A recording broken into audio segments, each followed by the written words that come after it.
Hello. Nós vamos estar dando continuidade sobre o nosso assunto do Present Perfect. Na aula passada nós vimos a utilização desse tempo verbal e nós vimos a forma afirmativa, a construção da frase em forma afirmativa. Na aula de hoje nós vamos estar falando sobre a forma negativa e interrogativa, certinho? Nós vamos estar vendo agora a forma negativa, tá? E para as frases negativas, vocês vão utilizar o quê? A partícula de negação da língua inglesa, que é o not. E aí, vocês vão colocar esse not em que posição nessa frase? Sempre após o verbo auxiliar, certo? E aí, vocês vão ter a seguinte estrutura, que é o sujeito, mais o verbo auxiliar, o have ou has.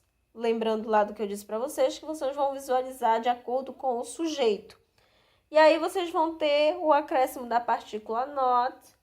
E aí, vocês vão ver o verbo principal aí para o passado, verificar se ele é regular ou irregular. E aí, vocês vão ter o complemento da frase, certinho? E aqui vocês têm já isso bem separadinho para vocês terem uma melhor visualização, que é os sujeitos. Aí o we e they, vocês vão usar o have. Have, aí como nós estamos falando de negativo, vocês vão utilizar o not.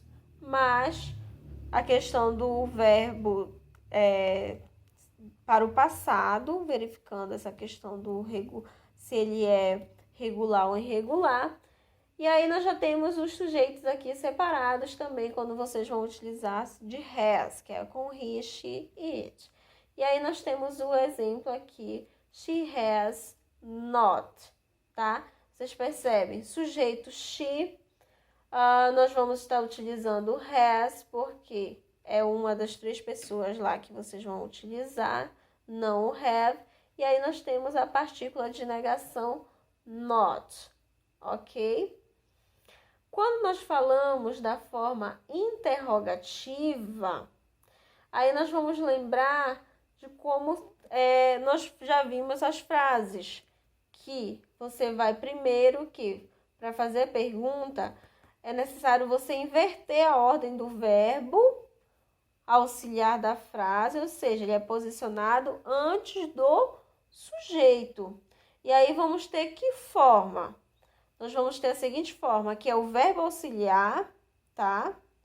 Have ou has, mais o sujeito. Aí você vai verificar a questão do verbo no passado. E aí você vai ter o complemento da frase.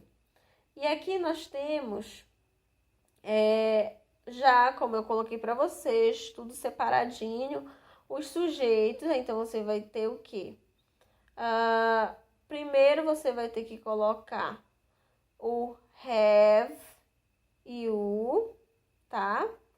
E aí você vai ter o sujeito, né, que é o you, mais o passado do verbo. E aí vocês vão ter o has, mais o sujeito, he, she, o it.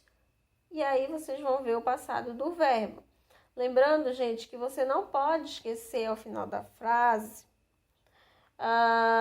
o ponto de interrogação, tudo bem? E aí nós temos o exemplo aqui, has he. Por que eu tenho o has? Porque eu tenho um dos sujeitos aqui, é o he, que eu não vou usar have, ok? E aí ao final do what a lot of moves, ponto de interrogação. Ele assistiu a muitos filmes. Deu para entender, gente? Mas qualquer dúvida você pode estar encaminhando. Tudo bem? Pode chamar, caso você tenha alguma dúvida. Bye, bye.